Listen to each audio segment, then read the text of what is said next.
Hello students, good morning everyone. बच्चों, आज हम लोग शुरू करने वाले हैं काइनेमेटिक्स। आपको पता है मैकेनिक्स का ये सबसे पहला चैप्टर है। ठीक है बच्चों, चाहे आप जेईई का तैयारी कर रहे हो या नीट का तैयारी कर रहे हो, दोनों के लिए ये चैप्टर बहुत ही इम्पोर्टेंट है। इससे हर साल जेईई और नीट दोनों में सवाल पूछे जाते हैं। ओके, अब बात आता है इस चैप्टर में बच्चों हम लोग पढ़ेंगे क्या। तो इस चैप्टर में हम लोग मोशन को स्टडी करते हैं। Okay, without knowing its cause. जैसे कि आप काइनेमेटिक्स का बेसिक डेफिनेशन देख सकते हो यहाँ पर, study about motion of an object without knowing its cause. इसका मतलब क्या? इसका मतलब कि फॉर एग्जांपल मान लो कि आप कार चला रहे हो और आपने ब्रेक लगाया, तो आपका कार कितनी दूर जाके रुकेगी, हम लोग इस चैप्टर में उस डिस्टेंस को कैलकुलेट करना सीखेंगे। समझे बात को? या फिर मान लो कि आपके पास एक बॉल है, आप उस बॉल को ऊपर हवा में फेंक रहे हो। ठीक, तो फिर वो बॉल कितनी ऊंचाई पर पहुंचेगी, उस हाइट को कैलकुलेट करना हम लोग इस चैप्टर में सीखेंगे विदाउट नोइंग इट्स काउज, बिना उसके काउज को जाने हुए। यानी कि आप बॉल को फेंक रहे हो, बॉल में मोशन हो रहा है, तो उसका रीजन क्या है? फोर्स जो आपने लगाया। तो इस चैप्टर में हम लोग फोर्स के बारे में नहीं पढ़ने वाले, इस चैप्टर में हम लोग उसके मोशन को स्टडी करने वाले हैं, नॉट अबाउट फोर्स। फोर्स के अलग चैप्टर में पढ़ते हैं, उस चैप्टर का नाम है न्यूटन लॉज ऑफ मोशन। आए बात समझ में?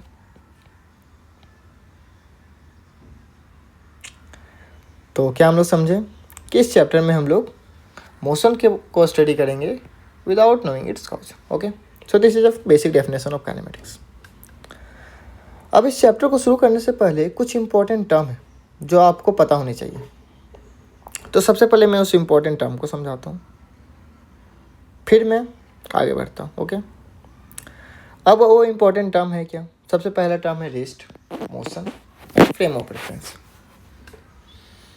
तो सबसे पहले हम लोग फ्रेम ऑफ रेफरेंस समझते हैं। What is frame of reference, then we study about rest and motion. Okay, तो फ्रेम ऑफ रेफरेंस क्या होता है? जैसे कि आप देख रहे हो एक बस है, इस बस में पैसेंजर है और एक ड्राइवर भी है, और एक ग्राउंड पे खड़ा हुआ एक पर्सन है।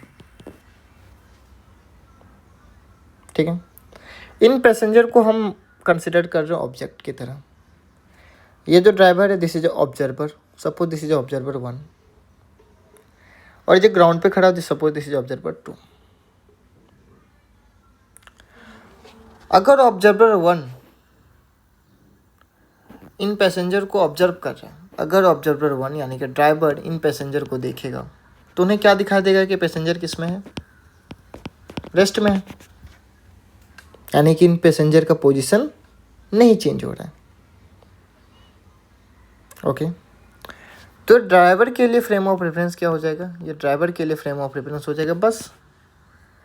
यानी फ्रेम ऑफ रेफरेंस क्या होता है? फ्रेम ऑफ रेफरेंस होता है, इट इज अ प्लेस और reason in which observer study about motion of object. That place or region is known as frame of reference. समझे? यानी ये प्लेस और रीजन है जहाँ से ऑब्जर्वर ऑब्जेक्ट के मोशन को स्टडी करता है। उस प्लेस और रीजन को हम लोग कहते हैं फ्रेम ऑफ रेफरेंस। अभी फ्रेम ऑफ रेफरेंस कोई प्लेस हो सकता है, चाहे वो प्लेस आपका बस हो, ट्रेन हो, एरोप्लेन हो, अर्थ हो, मून हो, जुपिटर हो, सन हो, एट एनी प्लेसेस जहाँ से ऑब्जर्वर ऑब्जेक्ट के मोशन को स्टडी कर रहा है। ठीक है, तो ऑब्जर्वर 1 के लिए फ्रेम ऑफ रेफरेंस हो जाएगा बस, ऑब्जर्वर 2 के लिए फ्रेम ऑफ रेफरेंस ग्राउंड। अगर ऑब्जर्वर 2 इन पैसेंजर को देख रहा है तो कहेगा ऑब्जर्वर 2 कि ये पैसेंजर मूव कर रहे हैं, मोशन में है, पोजीशन चेंज हो रहा है, तो ऑब्जर्वर 2 के हिसाब से मोशन में है, ऑब्जर्वर 1 के हिसाब से रेस्ट में। तो यानी रेस्ट और मोशन ऑब्जर्वर के हिसाब से बदलते रहते हैं। ओके, अब बात आता है रेस्ट क्या है। तो रेस्ट क्या है? अगर if a body do not change its position with time with respect to frame of reference, यानी बॉडी का पोजीशन टाइम के साथ चेंज ना हो, और फ्रेम ऑफ रेफरेंस के भी रिस्पेक्ट में चेंज ना हो, then we can say that body is at rest. Okay, समझ में आया बात? यानी जो भी ऑब्जर्वर देख रहा है उसके फ्रेम ऑफ रेफरेंस के रिस्पेक्ट में ऑब्जर्वर का पोजीशन चेंज ना हो with time is known as frame of is known as rest. Okay, अब बात आता है मोशन। मोशन क्या होता है? तो मोशन में क्या होगा, if a body change its position with time, अगर बॉडी का पोजीशन चेंज करे टाइम के साथ with respect to frame of reference, frame of reference के भी रिस्पेक्ट में पोजीशन चेंज हो, then we can say object is moving और ऑब्जेक्ट इज इन मोशन। यानी ऑब्जर्वर 2 के हिसाब से ये पैसेंजर क्या है, मोशन में है। ओके, अब मैं यहाँ नोट करके लिखा हूँ कि observe absolute rest is not possible. यानी कि एब्सोल्यूट रेस्ट का मतलब क्या होता है, यानी सभी के रिस्पेक्ट में रेस्ट में हो। कैसे पॉसिबल है? कैसे पॉसिबल है? नहीं है पॉसिबल। ओके, कोई भी ऑब्जेक्ट, कोई भी बॉडी सभी के रिस्पेक्ट में रेस्ट में नहीं रह सकता, क्योंकि अर्थ खुद घूम रहा है, अर्थ खुद रोटेट कर रहा है, अर्थ खुद सन के रिस्पेक्ट में मोशन में। तो अर्थ में रहने वाले सारे ऑब्जेक्ट सन के रिस्पेक्ट में मोशन में। मून भी रोटेट कर रहा है, यहाँ तक सन भी खुद रोटेट करता है अराउंड मिल्की वे गैलेक्सी। तो यानी कि मोशन में कुछ, रेस्ट में कुछ है ही नहीं, तो एब्सोल्यूट रेस्ट कहाँ से पॉसिबल होगा? आया बात समझ में? तो ये था इस चैप्टर का बेसिक चीज़ें जो आपको पता होनी चाहिए इस चैप्टर को शुरू करने से पहले। ठीक है, अब हम लोग इस चैप्टर को समझने का ट्राई करते हैं। इस चैप्टर में हम लोग बेसिक 5 फंडामेंटल चीज़ें हैं जिनके बारे में पढ़ते हैं। वो 5 फंडामेंटल थिंग्स क्या हैं? सबसे पहला है डिस्टेंस, दूसरा है आपका डिस्प्लेसमेंट, तीसरा है आपका स्पीड, चौथा वेलोसिटी और पांचवा है आपका एक्सेलरेशन। इन पांचों चीज़ों के बारे में हम लोग इस चैप्टर में पढ़ेंगे। यही 5 फंडामेंटल चीज़ें हैं जिसके बारे में हम लोग इस चैप्टर में पढ़ते हैं। तो चलिए सबसे पहले शुरू करते हैं डिस्टेंस एंड डिस्प्लेसमेंट से। डिस्टेंस एंड डिस्प्लेसमेंट, सबसे पहला बात आता है व्हाट इज डिस्टेंस। डिस्टेंस क्या होता है? सो डिस्टेंस क्या होता है? It is actual path covered by the body. अब बात आता है एक्चुअल पाथ क्या है। सपोज एक बॉडी या फिर एक ऑब्जेक्ट को ए से बी जाना है। अब ए से बी जाने के कई रास्ते हो सकते हैं। पहला रास्ता ये है, दूसरा रास्ता ये है, तीसरा रास्ता दिस जिगजैग पाथ। अब पहला रास्ता में देखो तो पहला रास्ता में length of path is different from second path and also different from third path. यानी length of path, length of actual path covered by body is called distance. यानी डिस्टेंस फर्स्ट पाथ का, सेकेंड पाथ का और third path का, तीसरे path का unequal होगा, different different होंगे। समझे? ओके, बट डिस्प्लेसमेंट क्या होता है? डिस्प्लेसमेंट होता है the shortest distance between initial position to final position. यानी कि अगर पार्टिकल को ए से बी की ओर जाना है, ए से बी जाना है, तो इनिशियल पोजीशन ये हो गया, फाइनल पोजीशन ये हो गया, इन दोनों के बीच में शॉर्टेस्ट डिस्टेंस होगा। शॉर्टेस्ट डिस्टेंस क्या होगा? एक लाइन से कनेक्ट कर देंगे, that length of line is known as shortest distance. इस शॉर्टेस्ट डिस्टेंस को हम लोग कहेंगे डिस्प्लेसमेंट। एरो क्या रिप्रेजेंट करेगा? एरो रिप्रेजेंट करेगा डायरेक्शन, कि किस डायरेक्शन में हम लोग जाएंगे ताकि हम अपने फाइनल पोजीशन पर पहुंच पाए।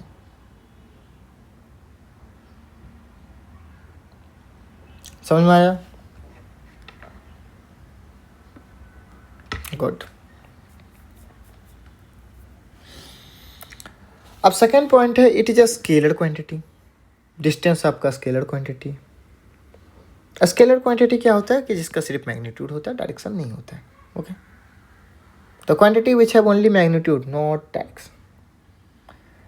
डिस्प्लेसमेंट क्या vector quantity, the quantity which have both magnitude as well as direction. यहाँ पर डायरेक्शन क्या इंडिकेट कर रहा है, this arrow indicate direction, vector quantity.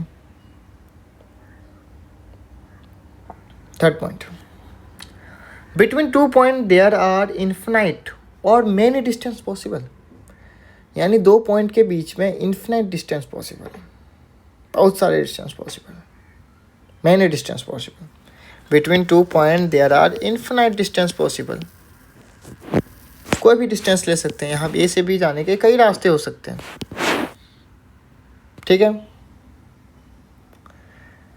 But between two point there is only one displacement possible. लेकिन A से B का displacement कितना होगा, दो ही होगा, क्योंकि initial position and final position is fixed. If initial position and final position is fixed, then displacement is just a line drawn from A to B. Okay.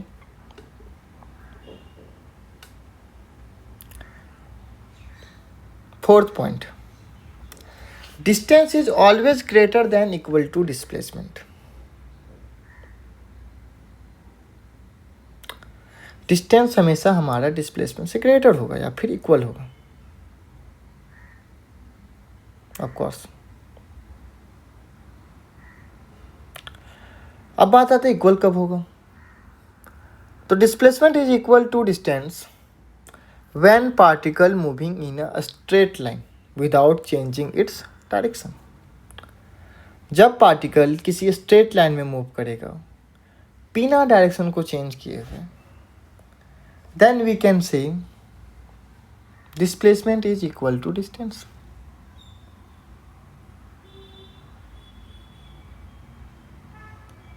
Okay, यानी कि अगर डायरेक्शन चेंज नहीं होता है, पार्टिकल ए टू बी जा रहा है straight line में विदाउट चेंजिंग इस direction, in this case distance and displacement both are equal.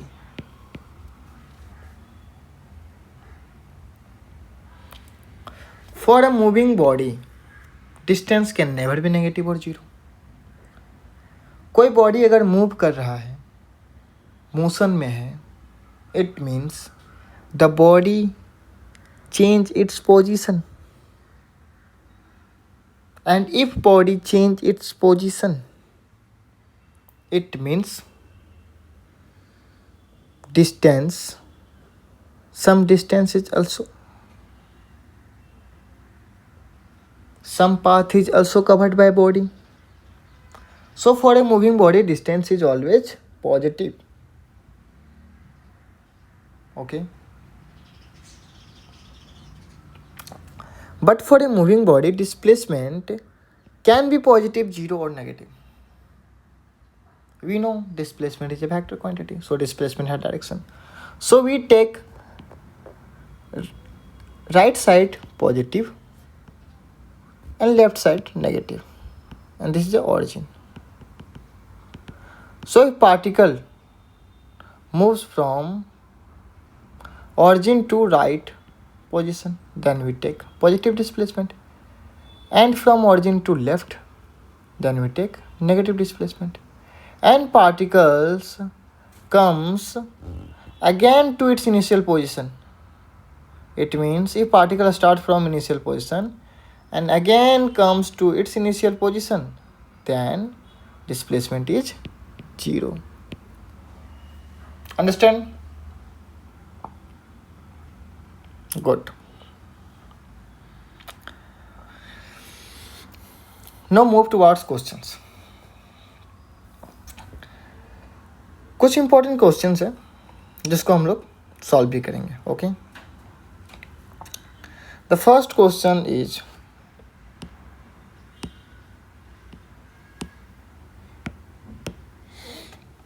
a particle moves 12 meter east, 16 meter north and 20√3 meters vertically upward. What is its displacement? First we understand what is question. Question says a particle moved 12 meter east.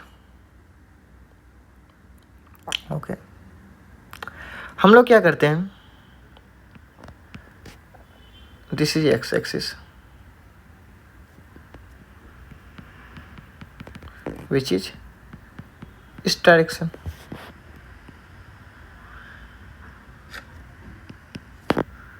Okay, this is Y axis,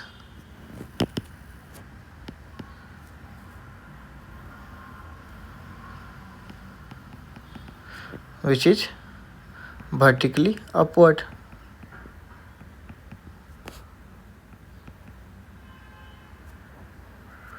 Vertically upward. Okay. This is negative x-axis, which is west. This is negative y-axis, which is vertically downward.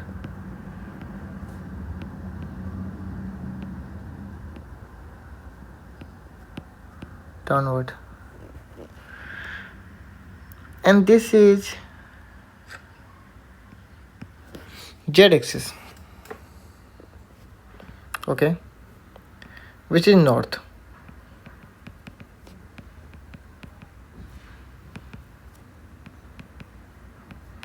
And this is negative z-axis, which is south. So first particle moves towards east 12 meter. Suppose particle start from A and goes to B towards east, that is a 12 meter. Then particle move towards north, which is 16 meter, and reached to position C, which is 16 meter. Okay. Then particle move vertically upward and reach position D, which is 20√3 metre. मतलब समझे, मतलब particle सबसे पहले east की तरफ गया 12 metre, then north की तरफ गया 16 मीटर. ओके. और समझ लो कि इस पॉइंट सी के पास कोई एक ट्री होगा, या फिर कोई खंभा होगा, कोई पेड़ होगा, खंभा होगा, फिर कोई बिल्डिंग होगा जहाँ पर वो 20√3 मीटर क्लाइम कर गया वर्टिकली अपवर्ड. ओके. तो हमें क्या निकालना है, हमें डिस्प्लेसमेंट निकालना है. डिस्प्लेसमेंट निकालना मतलब ए से डी तक का shortest distance, which is a line A D. Okay. So how can we find. तो हमें इसे फाइंड करने के लिए सबसे पहले ए टू सी कनेक्ट कर देते हैं. हमें पता है ए बी सी ग्राउंड में है, एक प्लेन में है, तो फिर ये जो एंगल होगा दैट एंगल इज 90. तो सबसे पहले अगर हम लोग ए सी फाइंड कर लें D, then we find yes by using Pythagoras theorem in triangle A C D. तो ए सी फाइंड करने के लिए सबसे पहले हम लोग ट्राइंगल ए बी सी लेंगे. We know this angle is also 90. So in triangle A B C, A C square is equal to A B square plus B C square. So d square is equal to 144 plus 256, that will be 400. D is equal to root under 400, that is equal to 20 meter. So AC is equal to 20 meter. अब हमें AD चाहिए, that will be displacement. So in triangle ACD, AD square is equal to AC square plus CD square, and AC square is 20 square, it means 400 plus CD square is 400 multiplied 3, and that is equal to 1600. So AD means displacement is equal to root 1600. AD square is equal to 1600, so AD is equal to root 1600, that will be equal to 40 meter. So our displacement is A to do is 40 meter. Are you understand? Good. So question number 1 is solve. Okay.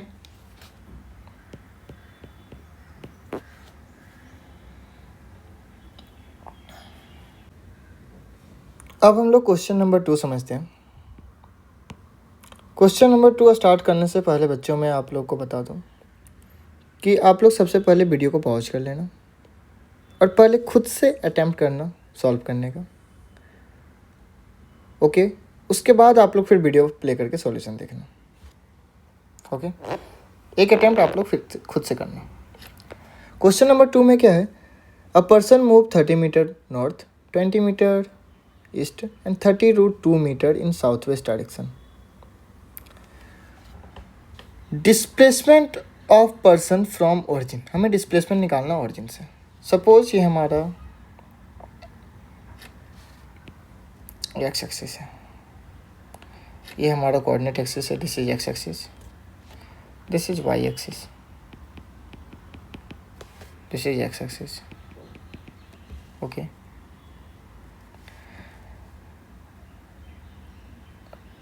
Right side में हम लोग लेते हैं east. This is a west, this is a north, this is suppose south. Particle start हुआ है origin से.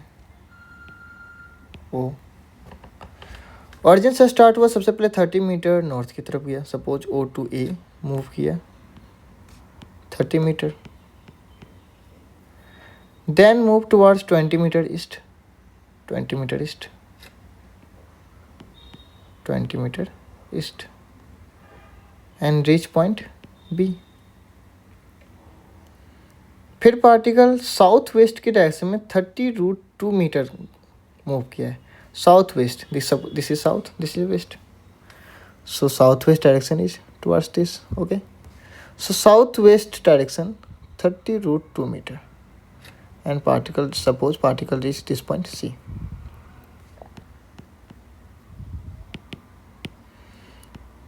अब बात आता है कि पार्टिकल ये C पर यानी एक्स एक्सिस पे ही क्यों लाई करेगा.